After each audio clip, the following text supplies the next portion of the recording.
Staying with the Piper Sandler Teen Survey, my play is On Holdings. The European performance running shoe brand continues to gain ground on the legacy brands. On coming in at number 12 for teens' favorite footwear brand, but that's up from 19 in the spring of last year.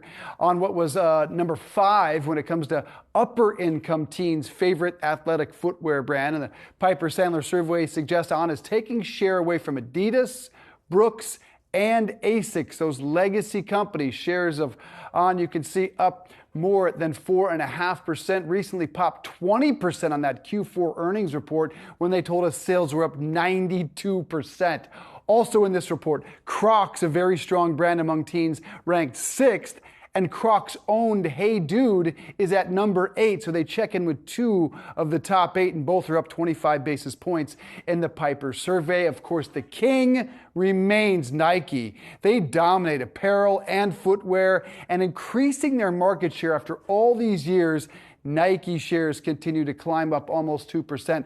And it's just hard for that not to be my takeaway, that it doesn't matter how much time has passed. Nike owns teens, and they show no sign of stopping.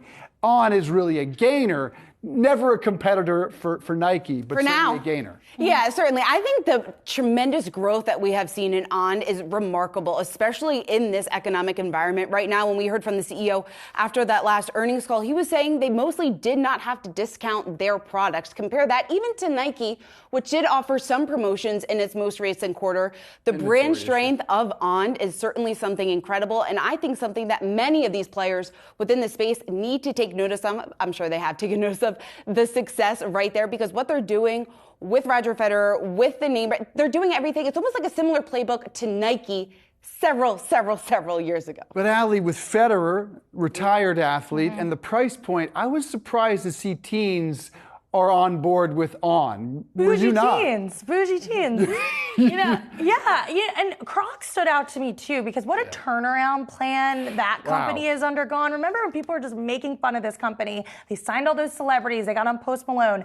I own 2 pairs of Hey Dudes. I didn't realize they were owned by Crocs at first. They're very comfortable. They're very cool, modern. You can toss them in the washing machine, which I think is a really big attractive element for teens. And they're a good price point too. And they're a great price point. So I've got some coming. I'm excited. You got some Hey Dudes? And they're very comfy. And you know, Crocs was a brand that everyone thought was just a COVID shift, that once COVID passed, people would go back to wearing fancy shoes. It did not. It was not like Peloton. It was not like Zoom. It was not like every other pandemic stock. It continued to grow out of COVID, which is a surprise. Yeah, and their sandals for the women have certainly been a hit recently. But actually, in this survey, among the teens at least, the males made up most of the gain in market share, which took me a little bit by surprise. You got to try a pair of Crocs. Crocs? No, you're not in yet? Not All a right. Crocs. Hey Dudes, but Crocs you gotta do what the kids are doing. That's what's 46 cool. years, never been on my feet, and that is not going to change. They're comfy. I'm with Allie. They're very, very comfy.